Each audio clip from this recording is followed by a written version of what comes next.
Hello everybody, good afternoon. So आज हम negotiation competition की टेक्निकलिटीज़ को जानेंगे कि व्हाट इज़ नेगोशिएशन कंपटीशन, क्या होता है, क्या क्रेडेंशियल्स हैं इसके। एंड आज हम उसको काफ़ी इन डेप्थ में समझेंगे। So before starting of the session मैं अपने आप को इंट्रोड्यूस करना चाहूँगा और अपनी टीममेट को, जिससे कि आपके बेटरमेंट के लिए और आपके लिए काफ़ी ईजी हो समझने के लिए। So, hello everybody, my name is Hardik Pathak and I have been a runner-up in the 6th National Negotiation Competition of 2023, which was being organized by SYAR India, that is Society for Young Advocates and Researchers, in collaboration with Luthra and Luthra Law Offices, SNA Law Offices and Prizol 360. So, negotiation competition आप अकेले participate नहीं करते हो, आपके साथ एक और counterpart चलता है. So I participated along with my countermate, that is Miss Dipanshi Gupta. We both have been part of this prestigious campus law center, University of Delhi. And आज हम यहाँ पर आपके लिए काफ़ी एक easy guiding step लाएंगे, जिससे कि आपको negotiation competitions में participate करने के लिए एक step ahead मिलेगा. आपको एक basic जो understanding है वो आपकी बहुत अच्छी तरीके से हो पाएगी, वो आप समझ सकते हो. और तभी आपको ये पता चलेगा कि why people get into more of negotiations rather than going into moot court competitions. What is more easier in negotiation competition in comparison to other competitions? एक चीज़ बहुत ध्यान रखिएगा कि kindly note that this is a series of videos that we both have divided very collectively. And me and Ms. Dipanshi, हम चाहेंगे कि हम आपके लिए ये अंडरस्टैंडिंग को, बेसिक जो नुआंसेस हैं इस नेगोशिएशन कॉम्पिटिशन के लिए, इसको बहुत ट्रांसपेरेंट और बहुत ही क्लिनिकल वे में रख सकें, जिससे कि आपको कोई प्रॉब्लम ना हो समझने में. क्योंकि व्हेन वी ऑल्सो पार्टिसिपेटेड, हमें भी बहुत दिक्कत हुई थी. हमें ऐसे समझ नहीं आ रहा था कि क्या होता है, क्या किस तरीके से इसके फीचर्स होते हैं, क्या करना होता है इसमें. बहुत सारे क्वेश्चंस थे हमारे दिमाग में, और वही चीज़ आप लोग के दिमाग में भी होगा. सो वो आपके लिए हम ईजी एक मैकेनिज्म्स के थ्रू, इस सीरीज ऑफ वीडियोज़ के थ्रू आपको ये समझ आ जाएगा. चलिए शुरू करते हैं.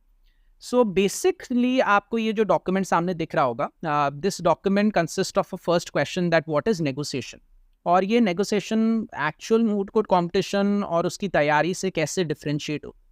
सो अगर नेगोशिएशन का मतलब जान लें, ये बेसिकली एक मेथडोलॉजी है जिससे कि आप अपने जो डिस्प्यूट है वो रिजॉल्व कर सकें. आपके अपने डिस्प्यूट, जैसे कंपनी का कोई डिस्प्यूट हो गया, या मेरा कोई डिस्प्यूट हो गया, या मैं किसी ऑर्गेनाइजेशन में पार्टिसिपेट कर रहा हूँ उसका कोई डिस्प्यूट हो गया, और मुझे कोर्ट अफेयर्स में ज़्यादा इंडल्ज नहीं करना है, मेरे को उसके डायनेमिक्स में नहीं जाना है. कोर्ट कचहरी में बहुत ज़्यादा टाइम इन्वेस्ट होता है, मुझे उससे थोड़ा दूर भागना है, और मुझे ऐसा मैकेनिज्म चाहिए जिससे कि मेरे जो डिस्प्यूट्स हैं वो जल्दी से रिजॉल्व हो सके, और उसको कहते हैं हम negotiation. So as it has correctly pointed out, it is a dispute resolution process जो काफ़ी ज़्यादा फ्लेक्सिबल होता है, टाइम ज़्यादा नहीं लगता है, और काफ़ी ज़्यादा अट्रैक्ट करता है काफ़ी पार्टीज़ को, क्योंकि काफ़ी ऐसे इंपॉर्टेंट बड़ी बड़ी पार्टीज़ हैं, काफ़ी रिप्यूटेड क्लाइंट बेस्ड कंपनीज़ हैं, जिनके पास इतना ज़्यादा टाइम नहीं होता कि वो कोर्ट अफेयर्स में अपने आप को बहुत सालों से इन्वॉल्व कर सकें. सो इसलिए वो बहुत ही सिंप्लीफाइड मैकेनिज्म्स को लेते हैं, और उसमें से एक नेगोशिएशन है प्रोसेस.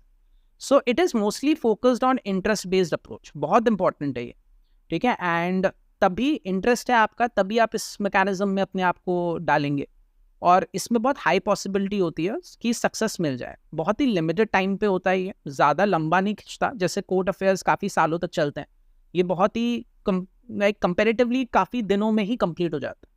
सो ये बहुत इंपॉर्टेंट है. नाउ बेसिकली एक दिमाग में आपका क्वेश्चन आता है कि यार, नेगोशिएशन और moot court competitions, client counselling, mediation process, ये अपने आप में कैसे डिफर करते हैं एक दूसरे से.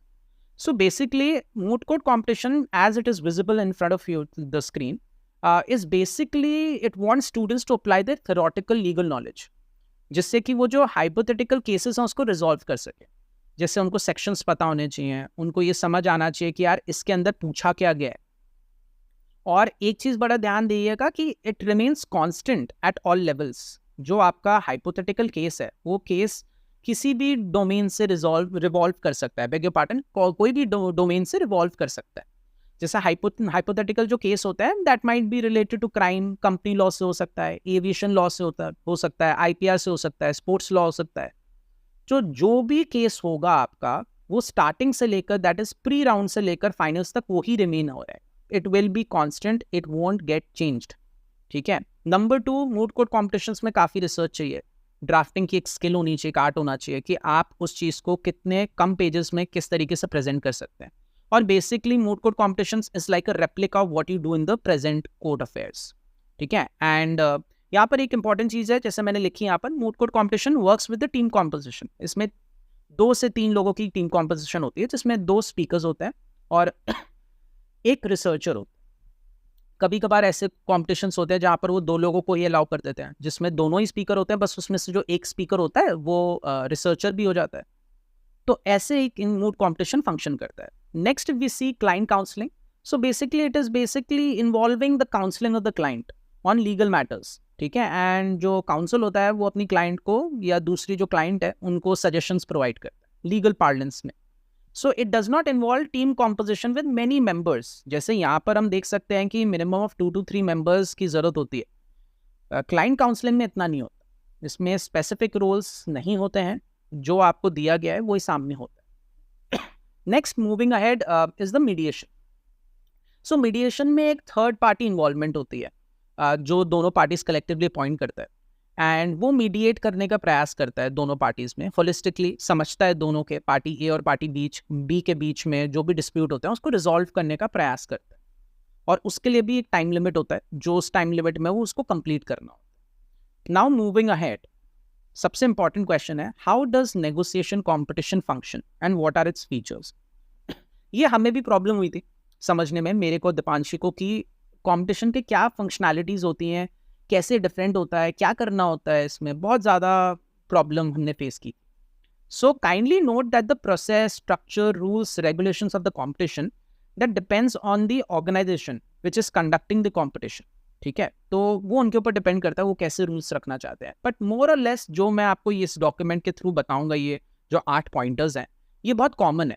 ये 8 pointers are the basic like commonalities जो कि हर जो कंपनी है, जो भी बॉडी है, जो भी यूनिवर्सिटी है जो ऑर्गेनाइज कर रही है, वो बस हल्का फुल्का इसमें मॉडिफाई करेगी, ज़्यादा नहीं होगी, बट मोर और less 95% it remains the same. So उस ऑर्गेनाइजिंग यूनिवर्सिटी के पास एक लिबर्टी होती है कि वो मॉडिफाई कर सके, ट्रांसफॉर्म कर सके अपने accordingly. So let's move point wise कि इसको बेसिकली क्या क्या इसके अंदर क्या क्या इंपॉर्टेंट पैरामीटर्स हैं जिसके ऊपर हमें जज करना होता है। So negotiation is very different from the actual moot court process, client counselling, mediation जो मैंने आपको समझाया। सो अगर हम टीम कॉम्पोजिशन की बात करें, negotiation competition consist of 2 members, I beg your pardon, 2 teams where in each team has a client and a counsel. So एक क्लाइंट होता है जिसका डिस्प्यूट होता है, और काउंसिल होता है जो उस डिस्प्यूट को रिप्रेजेंट करेगा दूसरी टीम के सामने। सो इन टोटल 2 टीमें हो गई, और हर टीम में अगर क्लाइंट एंड काउंसिल है तो ऐसे इन टोटल 4 पार्टिसिपेंट्स हो गए जो एक दूसरे के सामने बैठे, और उसमें जजेस भी रहते हैं, बट जजेस अपने आप को म्यूट कर लेते हैं, वो बीच में बोलते नहीं है, कुछ आपसे क्वेश्चन नहीं पूछेंगे। Negotiation is basically party A versus party B. वो बस आपको ऑब्जर्व करेंगे दूर से कि आप क्या कर रहे हैं, क्या बोल रहे हैं, पैरामीटर्स को आप, उनके पास चेकलिस्ट होती है, वो फॉलो कर रहे हैं नहीं कर रहे हैं, that's all. Next there shall be 2 teams, that is team A जो इन्वाइट करेगी नेगोशिएशन के लिए। जैसे मेरी टीम है, तो अब मैं इन्वाइट करूंगा दूसरी टीम को कि हे लुक, मुझे कोई डिस्प्यूट को रिजॉल्व करना है, तो प्लीज़ हम डिस्कशन एंड डेलिब्रेशंस के थ्रू, कोर्ट अफेयर्स में ना जाते हुए, ज़्यादा डिवेल्वमेंट ना करें हम कोर्ट लॉ में, हम आमने सामने बैठेंगे और प्लीज़ हम इसको रिजॉल्व करेंगे एक लिमिटेड पैरामीटर्स। और यही टीम बी होती है, जो दूसरी टीम होगी वो एक्सेप्ट करेगी आपके ऑफर को, वो डिक्लाइन नहीं करेगी, वो एक्सेप्ट करेगी, तभी वो नेगोशिएशन प्रोसेस यहाँ से स्टार्ट होता है, नेगोशिएशन प्रोसेस, तभी वो एक्सेप्टेंस होगी, तभी आमने सामने बैठोगे। You shall be informed just before the rounds which side you shall be representing. ये आपको पहले से पता चल जाएगा बिफोर द इवेंट, थोड़े टाइम पहले ही, कि आप किसको रिप्रेजेंट करोगे, and it becomes very easy, ठीक है। Next point is further the mood proposition isn't monotonous, rather it changes from one round to another. जैसे मैंने अभी आपको ऊपर बताया, मूड कोर्ट कॉम्पिटिशन में एक हाइपोथेटिकल जो केस होता है वो अनचेंज्ड होता है, इट रिमेन्स प्री राउंड से फाइनल तक एक ही रहता है। हाउएवर इस नेगोशिएशन पैरामीटर्स में ऐसा नहीं होता, हर राउंड में अलग मूड जो केस होता है, केस प्रॉब्लम होता है, वो चेंज होता रहता है। हमारे टाइम पे जैसे एनवायरमेंट लॉ था फर्स्ट, फिर ब्रांड इंडोर्समेंट में था, इंटरनेशनल लॉ से रिलेटेड था, पेटेंट लॉ से रिलेटेड था, और आपको घबराने की जरूरत नहीं कि यार ये तो हमें पता नहीं होगा, हमें कैसे पता चलेगा। तो as I have written out, you may get those mood propositions a week before और 10 days before the main event. So that आपको पता हो, आप अपने आप को प्रिपेयर कर सको। आपका जो बेसिक लेआउट होगा वो इन आपको पता होगा कि प्री राउंड में कौन से फील्ड से रिलेटेड है मेरा मैटर, फिर ऑक्टाज में क्या है, क्वार्टर्स में क्या है, सेमीज में क्या है, फाइनल में मेरे को क्या कौन से फील्ड से मेरा है पैरामीटर, क्या डिस्प्यूट है, तो आपको पहले से पता रहेगा, जिससे कि आपको थोड़ा टाइम मिलेगा, एक हफ्ता अप्रॉक्सीमेटली 10-12 दिन, जिसमें आप अपने आप को अपने आप के वो कर सकते हैं, पैरामीटर्स को समझ सकते हैं। That's very very important. फिर नेक्स्ट हम अगर देखें तो fourth point is while understanding the negotiation problem two types of information is being provided. So एक होता है जनरल प्रॉब्लम और एक होता है कॉन्फिडेंशियल प्रॉब्लम। ये बहुत इंपॉर्टेंट पैरामीटर है, मैं इसको आपके लिए कलर कर देता हूँ, थोड़ा ध्यान दीजिएगा इस पार्ट को। तो जो जनरल प्रॉब्लम होती है वो is being given to both the parties, ठीक है, और वो बेसिकली आपका ब्रीफ इंट्रोडक्शन होगा, उसके अंदर डिस्प्यूट क्या होंगे, एक दूसरे पर टीम्स को पता होंगे कि हम आज नेगोशिएशन में जो ये राउंड टेबल डिस्कशन हो रहा है, हम क्या डिस्कस करने आए, एजेंडा क्या है हमारा, मैटर इशू क्या है, स्टैंड क्या है दोनों पार्टीज का, वो आपको पता होगा, ठीक है। So what the basic that I have written is that what do they want from the negotiation, ये पार्टीज को एक दूसरे का पता होगा। This is being email to you way before the event starts, और आपको ये पता होगा, जिससे कि आपकी जो प्रिपरेशन है वो इसी लेआउट पे स्टिक करेगी। Next 4.2 is confidential problem. This is being given to each team which is very different and unique and is being given 1 hour before the round starts. तो ये कॉन्फिडेंशियल जो वर्ड होता है ये केवल अपने पास रखना है, इसको आप डिस्क्लोज नहीं करोगे, बट ये ध्यान रखना है कि आप इस कॉन्फिडेंशियल प्रॉब्लम को जो एड ऑन होगा, जनरल प्रॉब्लम हो सकता है कि आपके 5 पैराग्राफ्स हो, उसके साथ साथ एक छठा और सातवां आपको 1 घंटे पहले पता चलेगा कि और भी कुछ है मसाला, और वो आपको ये देखना होगा कि आप जो क्लाइंट एंड काउंसिल है उसको आप किस तरीके से यूनिक मैनर में आप रिजॉल्व करते हो, आप इसको कैसे यूटिलाइज करते हो, कैसे आप इससे ब्राउनी पॉइंट्स लेते हो, because as I read out this gives an edge in front of the judges as they mark you on the basis of how well you have tried to use your confidential information indirectly to get your work done. आपको ये पता होना चाहिए कि general उनको पता है, but confidential सिर्फ आपके पास है, उनको भी एक मिलेगा, हमें भी एक मिलेगा, और वो कैसे यूटिलाइज करते हैं हमारे सामने, हम कैसे यूटिलाइज करते हैं, कुछ एक्स्ट्रा पॉइंटर्स होंगे जो उनको भी नहीं पता होंगे, हमें भी ना पता होंगे, बट हम वो कैसे अपने ऑफर्स में एक्सप्लेन करेंगे वो बहुत इंपॉर्टेंट होता है। तो दोनों चीज़ों को यूटिलाइज करके ही आप नेगोशिएशन कॉम्पिटिशन के राउंड्स को जीतते हो। Out here next point is that the team decides who shall play which role. मेरे और दीपांशी में बहुत कैटेगोरिकली पता था कि मैं क्लाइंट रहूँगा और दीपांशी मेरी काउंसिल रहेंगी, और वो हर राउंड में एक ही है, एंड दैट रिमेन्स कॉन्स्टेंट। जब आप अपने सबमिट करते हो, अपने यूनिवर्सिटी को रिप्रेजेंट करते हो, तो यू पुट इन कि मैं क्लाइंट हूँ और मैं काउंसिल हूँ, and that remains constant throughout. So वो चीज़ आपको बहुत ध्यान से देखनी पड़ती है कि आप क्या रोल लेना चाहते हो। Counsels usually they have a very good पकड़ in all the laws that are being upfront in front of you, where जो क्लाइंट होते हैं उनको जो फैक्ट्स की पकड़ होती है बहुत ज़्यादा स्ट्रांग होती है, ये ध्यान देना होता है। आउट हियर आपके दिमाग में ये आ रहा होगा कि यार रोल क्या है क्लाइंट का, काउंसिल का रोल क्या है। सो बेसिकली ही और शी शुड हेल्प हिज और her counsel to present the facts. As I pointed out, client का जो रोल होता है उसको फैक्ट्स की पकड़ होनी चाहिए, उसको पता होना चाहिए कि यार भाई मेरे डिस्प्यूट क्या है, इश्यूज क्या हैं, and the final decision making power lies in the hands of the client. ये बहुत इंपॉर्टेंट है। कोई भी जो आपका काउंसिल होगा, मिस दीपांशी ने हर राउंड में जब भी हम लोग ने डिसाइड किया, मी बीइंग अ क्लाइंट, उसने मेरे से पूछा है कि सर ये लगता है कि ये चीज़ ये ठीक है, ये पैरामीटर ठीक है, ये हम ऐसे कर सकते हैं। That is the role of a counsel. Counsel is not arbitrarily working, it is collective negotiation.